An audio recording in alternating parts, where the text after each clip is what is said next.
প্রিয় শিক্ষার্থী, আসসালামু আলাইকুম। ধামরাই সরকারি কলেজ কর্তৃক আয়োজিত অনলাইন আইসিটি ক্লাসে তোমাদের স্বাগত জানাচ্ছি। আমি মোহাম্মদ সাইদ আনোয়ার, প্রভাষক, ধামরাই সরকারি কলেজ।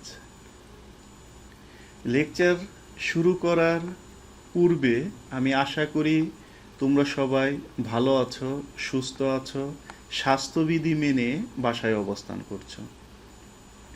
প্রিয় শিক্ষার্থীরা, আজকে আমাদের আলোচনার বিষয় হচ্ছে ন্যানো টেকনোলজি। এই ন্যানো টেকনোলজির সাথে তোমরা সবাই কম বেশি পরিচিত। আজকে আমরা জানব ন্যানো প্রযুক্তি বা ন্যানো টেকনোলজি বলতে আসলে কি বোঝায়, ন্যানো স্কেল কতটুকু দৈর্ঘ্য, ন্যানো টেকনোলজির ব্যবহার এবং প্রয়োগ, ন্যানো প্রযুক্তির সুবিধা এবং অসুবিধা। প্রিয় শিক্ষার্থী, আমরা সবাই 1 মিটার দীর্ঘ একটি স্কেল দেখেছি। 1 মিটার দীর্ঘ একটি স্কেলকে যদি আমরা সমান 100 কোটি ভাগে ভাগ করি, তাহলে তার 1 ভাগের দৈর্ঘ্যকে বলা হবে 1 ন্যানোমিটার। অর্থাৎ 1 ন্যানোমিটার সমান সমান হচ্ছে 10⁻⁹ মিটার। আমি আবারও বলছি, 1 ন্যানোমিটার সমান সমান হচ্ছে 10⁻⁹ মিটার। তাহলে তোমরা বুঝতেই পারতেছো যে ন্যানোমিটার কত ক্ষুদ্র দৈর্ঘ্য। এইরকম ক্ষুদ্র দৈর্ঘ্যের ডিভাইস তৈরি করার জন্য ধাতু বা বস্তুকে সুনিপুণভাবে কাজে লাগানোর বিজ্ঞানকেই বলা হয় ন্যানো টেকনোলজি। তাহলে ন্যানো টেকনোলজি আমরা বলতে কি বুঝলাম, যে অতি ক্ষুদ্র অর্থাৎ পারমাণবিক বা আণবিক স্কেলের অতি ক্ষুদ্র যন্ত্র বা ডিভাইস তৈরি করার জন্য ধাতু এবং বস্তুকে সুনিপুণভাবে কাজে লাগানোর বিজ্ঞানকেই বলা হয় ন্যানো টেকনোলজি। তোমরা এখানে বেশ কয়েকটি ন্যানো প্রযুক্তির ডিভাইস দেখতে পাচ্ছ। আরও কিছু ডিভাইস তোমরা দেখতে পাচ্ছ। আমরা ন্যানো প্রযুক্তির ফলে ক্ষুদ্র থেকে ক্ষুদ্র ডিভাইস পাচ্ছি। তোমরা যদি জাতীয় বিজ্ঞান জাদুঘরে বেড়াতে যাও, তাহলে সেখানে তোমরা দেখবে তাদের একটি গ্যালারি রয়েছে, কম্পিউটার গ্যালারি। সেখানে দেখবে যে গত শতকের মাঝামাঝি সময়ের অর্থাৎ 1950, 1960 এই সময়কার যে কম্পিউটারগুলো ছিল সেগুলোর আকৃতি অনেক বড়। পরবর্তীতে গত শতকের শেষের দিকে এসে যে সমস্ত কম্পিউটার আবিষ্কার হয়েছে তাদের আকার আরেকটু ছোট। কিন্তু বর্তমানে আমরা দেখতে পাচ্ছি যে কম্পিউটারের আকার ছোট হতে হতে আমাদের হাতের তালুতে চলে এসেছে, পাল্ম টপ চলে এসেছে। ঠিক একইভাবে তোমরা যদি টেলিভিশনের দিকে তাকাও, তোমরা দেখবে অনেকের বাসায় রয়েছে পুরাতন টেলিভিশন, সেগুলোর আকার আকৃতি বেশ বড়। কিন্তু বর্তমানে যে smart TV, LED TV, plasma টিভিগুলো দেখা যায়, সেগুলো হচ্ছে আকার আকৃতিতে খুবই ক্ষুদ্র। একটি স্মার্ট টিভি বা এলইডি টিভি এর থিকনেস দেখবে একটি তোমার হাতের যে মোবাইলটি রয়েছে মোবাইলের থিকনেসের সমান বা একটু কম বেশি। প্লাজমা টিভির থিকনেস আরও কম।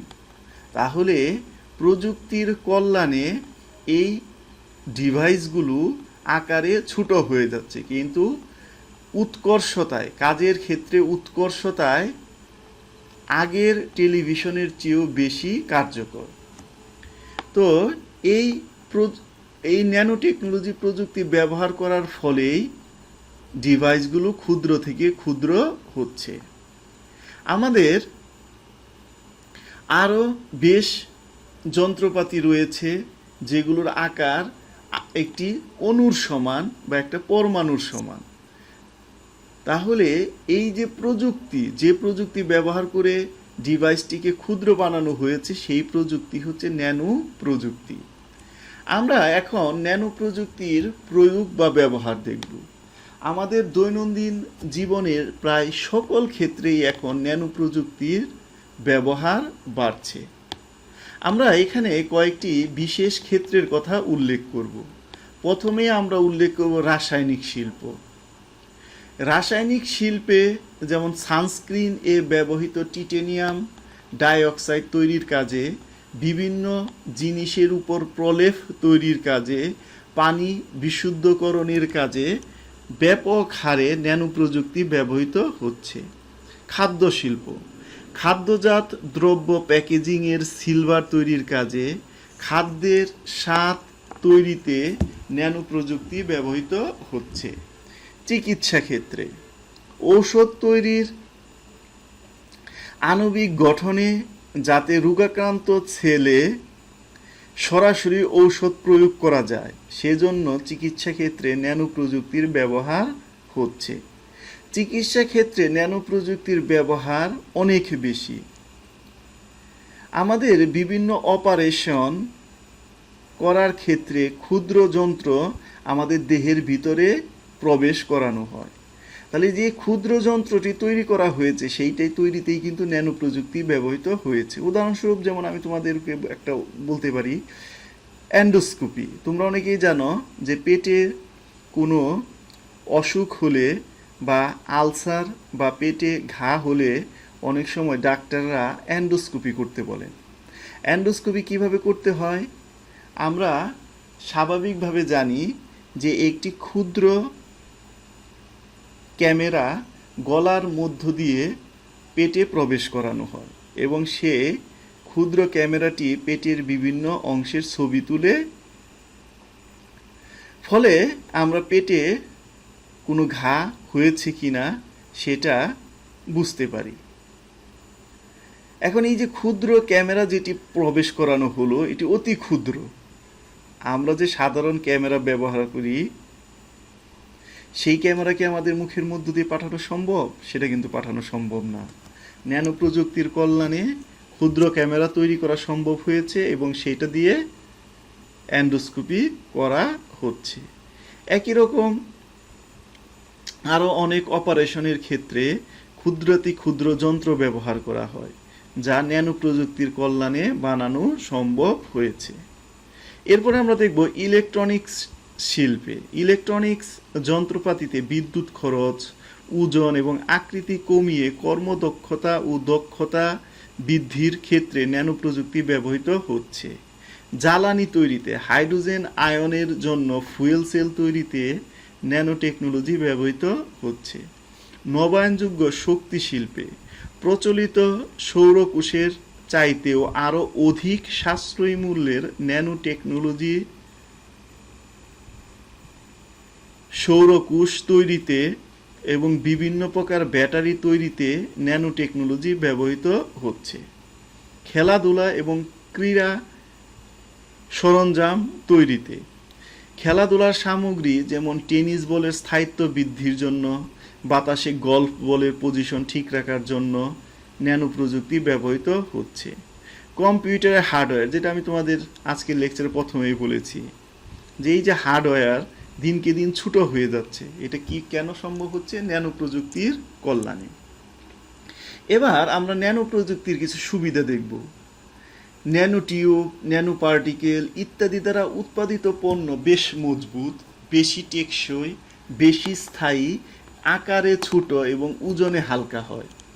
বর্তমানে ন্যানো প্রযুক্তির কল্যাণে যে ঔষধ তৈরি করা হচ্ছে, যাকে বলা হয় স্মার্ট ড্রাগ, এই স্মার্ট ড্রাগ দ্রুত আরোগ্য লাভের ক্ষেত্রে বেশ কার্যকর। Nano transistor, nano diode, plasma display ইত্যাদি ব্যবহারের ফলে ইলেকট্রনিক্স শিল্প জগতে বৈপ্লবিক পরিবর্তন এসেছে। এই ন্যানো প্রযুক্তির প্রয়োগের ফলে ব্যবহৃত যন্ত্রপাতি, ইলেকট্রনিক্স সামগ্রী বিদ্যুৎ সাশ্রয়ী। ন্যানো প্রযুক্তি দ্বারা তৈরি উৎপাদিত battery, fuel cell, solar cell ইত্যাদির মাধ্যমে সৌরশক্তিকে এখন আরও অধিকতর কাজে লাগানো যাচ্ছে। ন্যানো টেকনোলজির ব্যাপক ব্যবহার এবং সুবিধা থাকলেও এর কিছু অসুবিধা রয়েছে। ন্যানো টেকনোলজি প্রযুক্তিটি একটি ব্যয়বহুল প্রযুক্তি, ফলে এই প্রযুক্তি প্রয়োগের দ্বারা উৎপাদিত পণ্য অনেক বেশি দামি হয়ে থাকে। ন্যানো টেকনোলজি পূর্ণমাত্রায় বিকশিত হলে আণবিক শক্তি সহজলভ্য হয়ে যাবে, ফলে মানবজাতির জন্য এক বিপদ আসবে। বিকল্প জ্বালানি উৎপাদনের ফলে তেল গ্যাসের দাম কমে যেতে পারে, ফলে জ্বালানি সহ বিভিন্ন জিনিসের দাম কমে গেলেও অর্থনীতির ক্ষেত্রে এক নতুন মেরুকরণ হতে পারে। মানুষের শরীরের জন্য ন্যানো পার্টিকেল বেশ ক্ষতিকর। তাহলে প্রিয় শিক্ষার্থীরা, এতক্ষণ আমরা ন্যানো টেকনোলজি বলতে কি বুঝি, ন্যানো টেকনোলজির ক্ষেত্রে যে ডিভাইস আমরা তৈরি করি সেই ডিভাইসগুলোর আকার কেমন, কত ক্ষুদ্র, সেই সম্পর্কে আমরা ধারণা পেলাম। ন্যানো টেকনোলজির ব্যবহার দেখলাম, সুবিধা দেখলাম, প্রয়োগ দেখলাম, কিছু অসুবিধাও দেখলাম। এবার একটা আমরা সৃজনশীল প্রশ্ন দেখি। মালিহা তার ভাই ডাক্তার হাসানের কাছে জানতে পারল বর্তমান সময়ে রক্তপাতহীন এক ধরনের সার্জারির মাধ্যমে টিউমার অপসারণ করা সম্ভব।